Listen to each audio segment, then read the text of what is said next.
할렐루야. 네. 예수님 부활하셨기 때문에 예수 그리스도를 믿는 나도 영원히 사는 은혜가 주어졌고요. 예수 그리스도를 믿는 여러분에게도 영원히 사는 은혜가 주어졌어요. 할렐루야. 오늘은요, 해야 될 게 되게 많아요. 다 이 첫 주에 다 겹쳤어요. 그래서 어떻게 해야 되지 고민을 많이 했고요. 부활절은 매년 돌아오는 부활절이지만 뭐 여기서 제가 말씀을 얼마나 깊이 또 많은 긴 시간을 들여서 전해도요, 여러분 귀에 다 안 들어와. 그래서 아주 짤막하게 핵심만 오늘 말씀을 딱 전하고 학교에서 교장 선생님이 훈화 말씀 5분이면 좋은데 이게 10분 딱 넘어가면 애들이 다 지쳐요. 그러다가 교장 선생님이 끝으로 하면 이제 끝났다 그러는데 끝으로 하고 10분 더 해. 그리고 이제 진짜 마지막으로 하고 또 10분 더 하죠. 그러지는 않겠습니다, 제가. 오늘 이 마태복음 28장에 있는 말씀은 예수님이 부활하신 내용이에요. 우리가 다 잘 알고 있어요. 우리가 살고 있는 이 지구상에는요, 여러 종류의 종교가 있습니다. 그 종교가 맞냐 틀리냐 그걸 말씀드리려는 것이 아니라 여러 종류의 종교가 있어요. 그런데 기독교 외에는 어떤 종교도 부활절이 없습니다. 즉 다른 말로 말하면 죽었다가 다시 살아난 것을 기념하는 종교는 없습니다. 기독교 외에는 없어요. 왜냐하면 그 어떤 종교도 그 종교의 창시자나 아니면 그 어느 누가 죽은 후에 다시 살아난 경우가 없기 때문에 그래요. 오직 예수님만이 인간의 죄를 대신 짊어지시고 죽으셨다가 3일 만에 다시 살아나셨기 때문에 기독교에만 부활절이 있는 거예요. 다른 종교에는 없습니다. 그래서 오늘 예수님께서 부활하신 이 아침에 예수님의 부활이, 다시 사심이 우리에게 어떤 의미가 있는지 좀 은혜를 나누려고 합니다. 아주 짤막하게 말씀드리려고 그래요. 자, 다음 딱 보여주시기 바랍니다. 주보에도 있지만 1, 2, 3, 4 딱 정리해서 끝냈습니다. 저것만 딱 다른 거 다 잊어버려도 괜찮아요. 저 말만 딱 기억하시면 돼요. 예수님의 부활은 사망 권세를 이기고 승리하셨다라는 것을 의미하는 거예요. 창세기 3장 15절에 보니까 뱀이, 사단이 예수님의 발 뒤꿈치를 상하게 할 것이다 라고 하나님께서 말씀하셨는데, 그 말씀대로 예수님은 사단의 종로를 타던 공의원들, 산헤드린 공의원들, 그리고 그의 부하들, 로마 군병들에 의해서 십자가에 못 박혀 죽으시고 무덤에 장사되었습니다. 또한 그 무리들과 사단은 예수님을 영원히 무덤 속에, 이 죽음의 무덤 속에 가두어 두려고 했어요. 그러나 십자가에서 죽으신 예수님은 3일 만에 사망 권세를 이기고 무덤을 열고 죽음에서 부활하셔서 죽음의 권세를 이겼다라는 거예요. 사망 권세를. 즉 사단은 예수님을 이 사망이라는 것에 묶어두려고, 영원히 묶어두려고 했지만 예수님은 그 묶임에 매이지 않았다라는 거예요. 그 묶임을 풀어버리고 이기고 나오셨다라는 거예요. 그래서 사망 권세를 이기고 승리하신 거예요. 예수님의 부활은 또 어떤 의미가 있는가? 두 번째, 예수님의 부활은 예언의 성취를 의미합니다. 구약성경 요나서를 보게 되면, 요나서 1장 2장에 보게 되면 요나가 하나님께 불순종해서 어떻게 되죠? 바다에 던져지게 됩니다. 그리고 물고기 뱃속에서 3일 동안 있으면서 회개를 했어요. 그러자 어떻게 했어요? 하나님께서는 물고기에게 명령을 해서 그를 다시 내놓도록 했죠. 3일 후에 물고기 뱃속에서 살아난 요나는 니느웨로 들어가서 하나님의 메시지를 전했습니다. 그래서 하나님의 심판으로부터 니느웨는 살게 되었죠. 또 마태복음 12장 38절 이하에 보게 되면 서기관과 바리새인 중에 몇몇 사람이 예수님에게 와서 물어요. 예수님, 우리에게 표적을 좀 보여주십시오 라고 얘기를 합니다. 그때 예수님께서 이렇게 말씀하십니다. 악하고 음란한 세대가 표적을 구하지만 선지자 요나의 표적밖에는 내가 보여줄 게 없어. 요나가 밤낮 사흘을 큰 물고기 뱃속에 있었던 것처럼 나도 밤낮 사흘 동안 땅속에 있을 거야 라고 말씀하십니다. 이 말씀은 예수님께서 친히 죽으셔서 3일 동안 무덤에 있다가 부활하실 것을 예언한 거예요. 또 마태복음 16장 21절에 가서 보게 되면 예수님께서 제자들에게 내가 예루살렘 성에 올라가서 공의원들에게 고난을 받고 죽임을 당하고 제3일 되는 날 살아날 것이다 라고 예언적으로 말씀하셨고요. 또 마태복음 26장 32절에 내가 살아난 후에 너희보다 먼저 갈릴리로 갈 거야 라고 말씀하셨어요. 이 말씀도 무엇입니까? 내가 다시 살아날 것을 예언적으로 말씀한 것입니다. 이처럼 성경의 여러 곳에서는 예수님의 십자가의 죽으심과 부활에 대해서 예언을 하고 있어요. 이 성경에 예언한 것 그대로 예수님은 십자가를 지셨고 성경에 예언한 그대로 3일 만에 다시 살아나셨어요. 그래서 예수님의 부활은 예언을 이룬 거라는 거예요. 예언의 성취를 의미한다라고 말씀드립니다. 세 번째로 예수님의 부활은 어떤 의미가 있는가? 하나님의 아들이시고 메시아이심을 온 천하에 나타나게 했다라는 것이에요. 마태복음 27장 39절 40절 말씀해 보니까 예수님께서 십자가에 못 박히실 때에 지나가는 사람들이 에휴 이렇게 머리를 흔들었다라는 거예요. 그러면서 예수님을 모욕해요. 성전을 헐고 사흘 만에 짓는 자요, 네가 만일 하나님의 아들이거든 너 스스로를 구원하고 십자가에서 내려와 라고 모욕하고 있어요. 그들이 지금 모욕하는 말로 하나님의 아들이라고 말하고 있지만 실은 진짜 하나님의 아들 맞아요. 마태복음 27장 41절 이하에 보게 되면 이게 새벽 예배 때도 말씀을 드렸어요. 우리 고난주간 새벽 기도회 때도 공의원들은 십자가에 못 박히신 예수님을 조롱하면서 뭐라고 말하냐면 야 그가 다른 사람은 구원했는데 자기는 구원할 수 없어. 저 달려있는 걸 보니까 그가 이스라엘의 왕이라고 말했는데 그러면 네가 왕이면 내려와야지 왜 안 내려오고 있어 십자가에서? 네가 거기서 내려오면 우리가 믿을 거야. 이렇게 말합니다. 그러면서 이제 그를 구원하라고 말하고 있어요.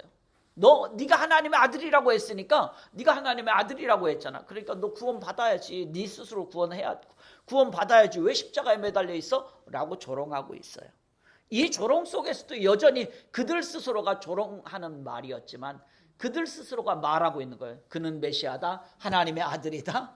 그는 구원자다. 라고 스스로 말하고 있는 거예요. 그리고 누가복음 23장 39절에서도 이렇게 말하고 있습니다. 십자가의 양쪽에 강도들이 있었잖아요. 그 강도 중에 한 사람이 네가 그리스도가 아니냐? 너와 우리를 구원하라. 라고 또 말하고 있어요. 그리스도라고 이 강도의 입을 통해서 또 말하고 있어요. 이렇게 수많은 사람들이 십자가에 달리신 예수님을 보면서 자신들을 구원해 줄 수 있는 메시아가 아니라고 비방하고 욕하고 저주했지만 그것이 진짜 맞다라고 한다면 그들이 비방하는 말이 맞다라고 한다면 예수님이 십자가에 죽으시고 무덤에 그 사망에 얽매여 있었어야 됐다라는 거예요. 그 사망에 얽매여 있었어야 됐다. 그런데 그렇지 않았잖아요. 그렇다면 예수님이 거짓말쟁이가 되는 거고 그들이 진짜가 되는 거예요. 그런데 예수님은 그 사망에서 일어나셨다라는 거예요. 결국 거짓말쟁이이고 속이는 자이고 영원히 뭐라고 해야 되죠? 다른 사람을 속이고 가짜였다라는 것이 아니라는 것을 예수님이 부활하심으로 증명하셨다는 거예요. 예수님께서 다시 살아나셨기 때문에 수많은 사람들이 비방하고 욕하고 저주했던 그 모든 말이 거짓이 돼버린 거예요. 오히려 묵묵히 십자가를 지시고 죽으셨다가 부활하신 예수님이 진짜 메시아가 된 것입니다. 원래 개들도 그렇다고 그러잖아요. 빨리 끝내려고 그러는데 또 원고에 없는 얘기를 하면 안 돼. 개들도 그렇잖아요. 원래 막 짖는 개가요. 강해서 짖는 게 아니에요. 혼자 무서워서 짖는 거야. 진짜 강한 개는 안 짖어요. 안 짖고 가만히 있어요. 가만히 있다가 어떻게 합니까? 결정적인 순간에 한번 멍 하고 짖죠. 그럼 막 짖던 개가 꼬리를 싹 내리고 탕 엎드립니다. 이게 진짜 강한 거예요. 예수님 아무 말씀도 안 하셨어요. 비방할 때 비방 다 들었습니다. 너 거짓말쟁이야. 너 왕도 아니잖아. 너 가짜야. 너 하나님의 저주를 받았어. 나무에 달린 자는 하나님의 저주를 받은 자라 그랬잖아요. 그러니까 하나님의 저주를 받아서 어떻게 하나님의 저주를 받은 자가 하나님의 아들이 될 수가 있어? 어떻게 하나님의 저주를 받은 자가 메시아가 될 수가 있어? 어떻게 하나님의 저주를 받은 자가 왕이 될 수 있어? 라고 그들은 조롱했단 말이에요. 예수님은 거기 한마디 말씀하시지 않으셨어요. 그래, 열심히 치서라. 열심히 치서라. 결정적인 한순간이 아직 나에게는 있다. 무덤에 갇혀 있을 때, 묶여 있을 때에도 그들은 열심히 지서댔지만 예수님은 침묵하셨어요. 그러다가 이 부활의 이 아침에 다시 일어나심으로써 멍 한마디 딱 하심으로 모든 걸 다 평정을 딱 시켜버린 거예요. 그렇게 하심으로써 예수님이 메시아임을 온 천하에 드러내셨다는 거예요. 마지막으로 예수님의 부활은요, 어떤 의미가 있는가? 믿는 성도들의 부활의 첫 열매가 되셨어요. 고린도전서 15장 20절에 보니까 이제 그리스도께서 죽은 자 가운데서 다시 살아나사 잠자는 자들의 첫 열매가 되셨도다 라고 말씀하고 있습니다. 또 고린도전서 15장 22절에 보니까 아담 안에서 모든 사람이 죽은 것 같이 그리스도 안에서 모든 사람이 삶을 얻으리라 라고 말씀하고 있어요.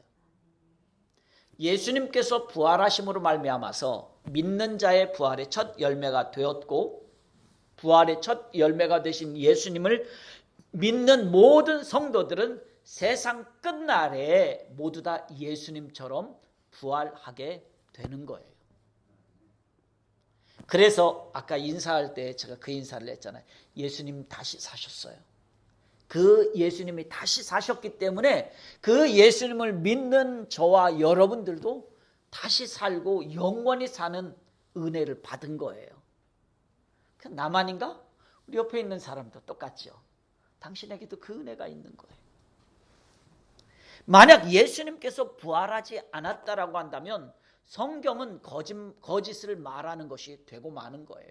성경이 거짓이라고 한다면 우리의 믿음도 헛것이에요. 성경이 거짓이 되면 우리의 믿음도 헛것이에요. 우리가 전도하잖아요. 복음을 전하잖아요. 이것도 헛것이에요. 결국 천국도 거짓이 되고 마는 겁니다. 우리가 다시 산다, 영원히 산다, 이것도 거짓이 되는 거예요. 만약 그렇다면 예수 그리스도를 믿는 우리들은, 만약 그렇다면 예수 그리스도를 믿는 우리들은요, 이 세상에서 가장 불쌍하고 가장 어리석은 자예요. 왜? 거짓을 믿고 있으니까, 헛것을 따르고 있으니까, 가짜를 따르고 있으니까. 이 사람처럼 불쌍한 사람이 어디 있어요? 이 사람처럼 미련하고 어리석은 사람이 어디 있느냐고요. 만약 그것이 가짜라고 한다면. 그러나 오늘 이 아침에 예수님께서 사망 권세를 깨뜨리고 부활하셨기 때문에 우리의 믿음도, 우리의 전도도, 우리의 천국도 거짓이 아닌 진리가 되는 거예요. 그리고 예수 그리스도를 믿는 믿음의 성도들은 불쌍하고 어리석은 자들이 아니라 가장 지혜롭고 가장 부요한 자가 되는 것입니다. 가장 지혜로운 자가 되는 거예요. 가장 부요한 자가 되는 거예요. 우리 야외 예배 가서 우리 OX 게임 한번 한 적이 있어요. OX 게임 가운데 줄 그어놓고, 자, 질문을 하나를 던져서 맞다고 생각하는 사람 동그라미, 틀리다고 생각하는 사람 X표, 이쪽으로 가서 서게 하잖아요. 그 좀 헷갈리는 이제 퀴즈를 내잖아요, 질문을. 그러면 다 맞다는 쪽에 섰는데 한 사람만 서 있다가 나는 그래도 나 X로 갈래. X로 갔는데 X가 맞을 수도 있어요. 아닐 수도 있고. 바로 그런 거예요. 내가 진짜 알고 있다면, 정확히 알고 있다면 그런 것에 있어서 가짜고 진짜 불쌍하고, 아니면 진짜를 알고 있으면 누가 불쌍해 보여요? 가짜에 서 있는 사람들이 불쌍해 보여. 야, 저기 서 있으면 안 되는데, 이쪽으로 와야 되는데. 바로 그거예요. 바로 그거. 오늘 예수님이 부활하셨기 때문에요, 우리는요, 이 세상에서 가장 불쌍하고 어리석은 자가 아니라 가장 지혜롭고 가장 부요한 자가 되는 것입니다. 사도 바울은요, 고린도전서 15장 58절에서 이렇게 말씀하고 있어요. 그러므로 내 사랑하는 형제들아, 견실하며 흔들리지 말라는 거예요. 항상 주의 일에 더욱 힘쓰는 자들이 되라. 이는 너희 수고가 주 안에서 헛되지 않는다 라고 말씀하고 있어요. 그러니까 우리가 진짜를 믿고 있으니까 이게 진짜 아닌가 혹시 흔들리지 말라는 거예요. 진짜를 너희가 붙들었다면 견고하게 서서 흔들리지 말고 나아가라는 것이죠. 우리의 믿음이, 우리의 전도가, 우리에게 주어진 천국이 결코 헛되지 않는 진리임을 다시 한번 일깨워주는 말씀이에요. 그렇기 때문에 예수님의 부활은 우리 믿음의 성도들에게 있어서 부활의 첫 열매가 되는 것입니다. 이 부활의 첫 열매를 또 말씀을 드리려면 또 다른 말씀이 있는데 그건 말씀을 드리지 않도록 하고요. 지나갑니다. 말씀을 맺습니다. 끝으로 하고 제가 더 하려고 했다가 뺐어요. 네, 말씀을 맺습니다. 오늘은 예수님께서 십자가의 사망 권세를 깨뜨리고 부활하신 부활절이에요. 예수 그리스도는요, 죽음의 권세, 사망 권세를 이기고 승리하셨어요. 성경에서 예언한 그대로 부활하셨습니다. 그리고 믿는 성도들의 첫 열매가 되어 주셨습니다. 그리고 예수님께서 부활하심으로 말미암아 온 천하에 무엇을 나타내 보여주셨는가? 내가 메시아다라는 것을 증거하셨습니다. 이 부활하신 예수님을 믿는 모든 자들에게 무엇을 주시기 위해서? 구원을 주시기 위해서 오늘 부활하신 거예요. 오늘 이 부활절을 맞아서 우리의 죄를 짊어지고 사망 권세를 이기시고 무덤에서 부활하신 그 주님을 더 힘있게 증거하고 주님과 동행하는 삶, 또 주님께 헌신하는 삶을 살아갈 수 있기를 주님의 이름으로 축원합니다.